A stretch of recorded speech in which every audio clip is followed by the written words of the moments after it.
Welcome to Romance Studies at 202, Literature and Culture from Modernism to the Present. And today I'm delighted to have with me Professor Naomi Lindstrom, who is the Gale Family Foundation Professor in Jewish Arts and Culture, and also Professor of Spanish and Portuguese at the University of Texas at Austin, and who's written extensively on Latin American fiction in the 20th century, and in fact wrote the prologue or the foreword to the book we'll be discussing today, which is Maria Luisa Bombal's The Shrouded Woman. Professor Lindstrom, or Naomi, if I may, thank you so much for being prepared to do this and to talk about this fascinating short novel. How would you suggest approaching this text? Well, I think the way to think about it is that there are several different approaches that are equally valid. The one that captivated people when the novel first came out was that it was so mysterious, that it was so far from realism, especially since Chilean literature had been associated very heavily with regionalism and realism. And Maria Luisa Bombal, obviously Chilean, but she was writing in the completely opposite direction. And all this mysterious business that goes on in all her novels, particularly in this case, the dark forest. There's this dark forest. Um, Maria Griselda, when she's driving everyone insane, not just the men, but the women, with her excessively potent beauty, the solution is to put her in the dark forest. And there are several other things that go on in the dark forest. And then all the mysterious rain and mist and um, mysterious glimmerings, just a very non-realistic representation of country life. I was And very, mhm, that's one way you can just appreciate that, appreciate being taken into this somewhat magic world.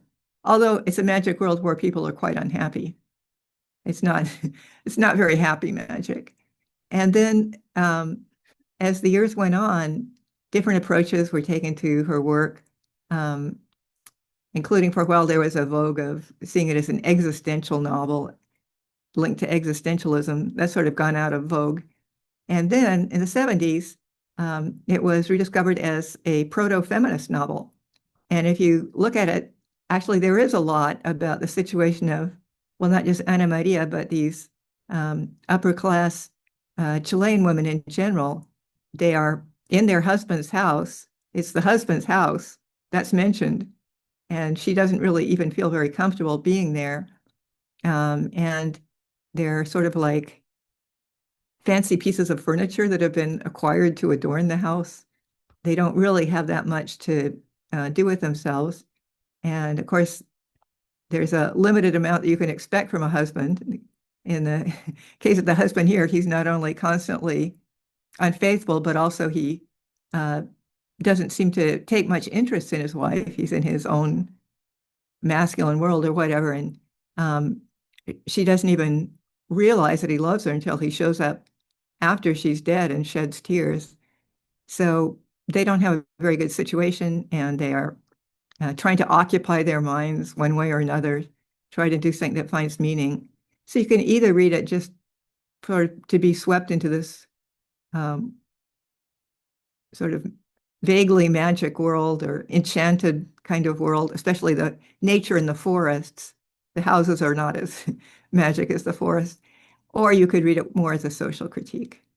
Or you could read it a different way if you wanted to. there's a lot here to unpack. I mean, it is a very atmospheric novel in both the literal atmosphere, the question of the rain and so on and so forth of southern Chile, but also, I guess, yes, this sort of sense of well, she's summing up her life, right? She's looking back over her life and allowing all these emotions, which perhaps she hadn't been able to permit herself while she was alive, to come in and sort of making a calculus Mhm. of her life at the end of it. Um, how much? I guess the question of it being proto-feminist, I sort of one of the things I struggle with is how much critique there is. In some ways, it's more mournful or lamentation than Mhm. she should be more angry, I sometimes feel. Right. I think that's true. Um, Now, Maria Luisa Bombal translated it herself, probably with a good deal of help from her husband, Saint-Paul. But when she translated La Última Niebla, the work that is most similar to it, um, she rewrote it completely when she was translated into English, and the feminist part came out much more openly. But this was partly because they were trying to market it and they were hoping a Hollywood film would be made of it. So everything is made much more explicit, including the protagonist now has a name before she was anonymous and so forth. And she gets into um, a rather sour discussion with her husband, and he points out that she is not allowed to own land, being a woman. Things like that are not in the original. So it could be brought out, but I think you're right that in the original Spanish version um, of both of those works, the critique really doesn't come to the surface. There's a lot of sense in therefore rather than critique of more I don't know, missed opportunities. So, for Mhm. instance, as you mentioned, uh, the protagonist, Anna Maria, well, in some ways, she's never quite the protagonist of her life. That's kind of interesting too. Right. We might Mhm. want to mention that. She doesn't realize that the what might have been with her husband, right? Her marriage, she has this essentially unhappy marriage, but there's a sense that, as you say, her husband actually cared more deeply than he was perhaps allowed to let on. And there are other senses that it's only at the again in this transition towards what she calls the second death, right? The first death, biological death, the second death, a sort of spiritual death, I suppose, that she's able to come to terms or make amends for or seek forgiveness for or accept forgiveness for what might have been in the course of this of her life. Those are really good comments. Also, since her life is over and she can't change anything, she also is a bit more distanced from it. Like her husband, she says she concludes that she neither loved him nor hated him. It was just what it was. So she's able to stand back from it now that nothing can be changed. But missed opportunities, I think that's a really great phrase. And then in terms of the fact that yeah, she can't do anything. It's it's as if she finds a voice finally at the end of this life. But of course, the irony is that no one can hear. It's a voice that never is unheard. That is sort of wasted. I don't know, wasted is going too wrong. Um, uh, but finds no audience apart from us, of course, the readers. Mhm. Right. Um, I wonder if you could say a little bit more about the question of realism.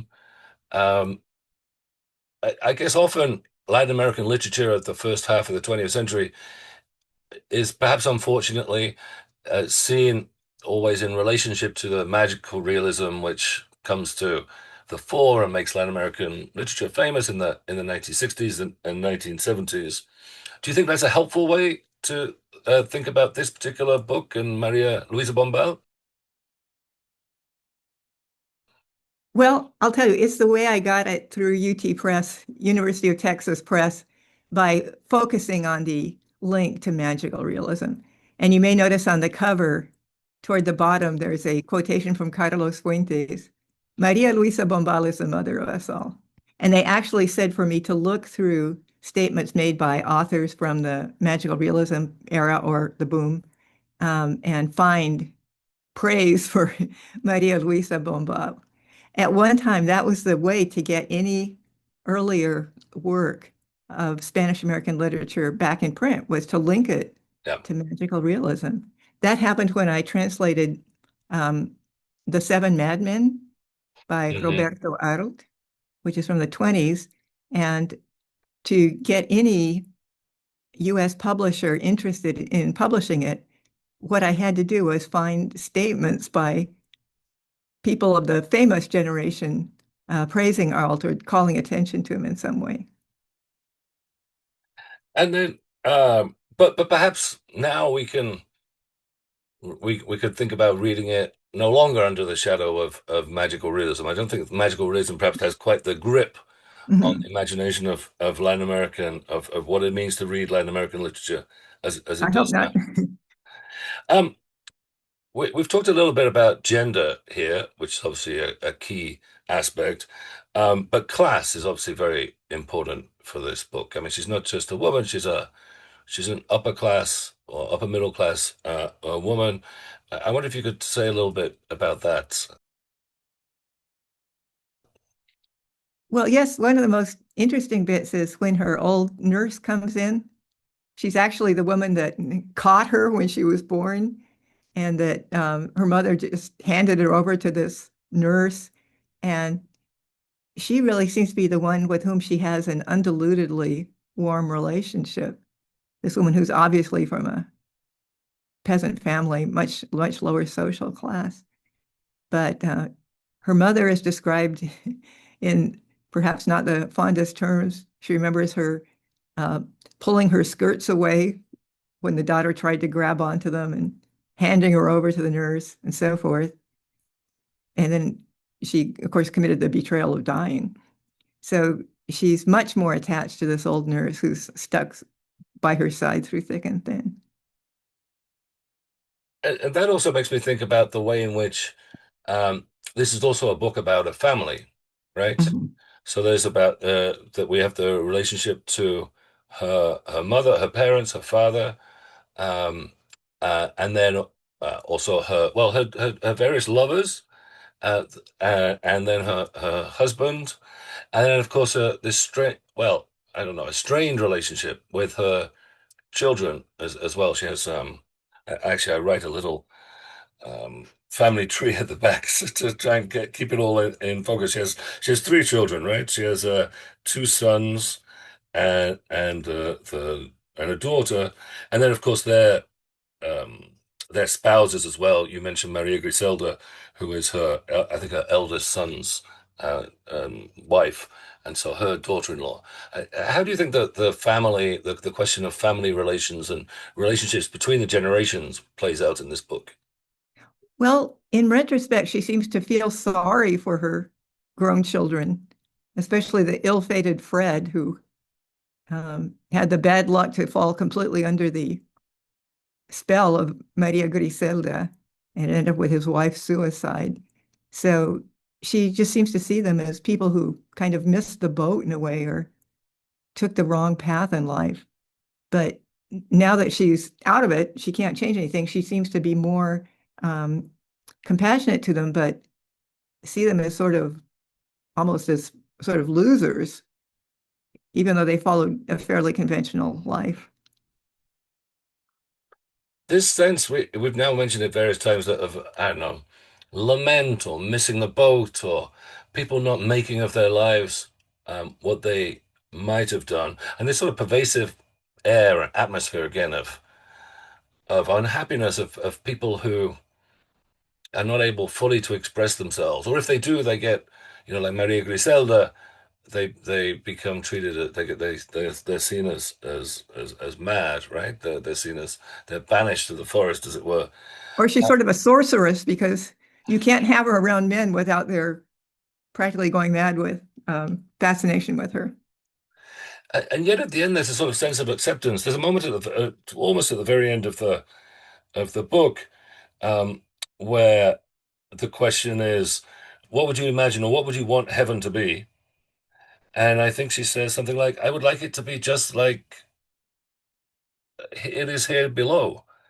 There's also a sense of, I don't know, affection for uh, now she's finally lived it.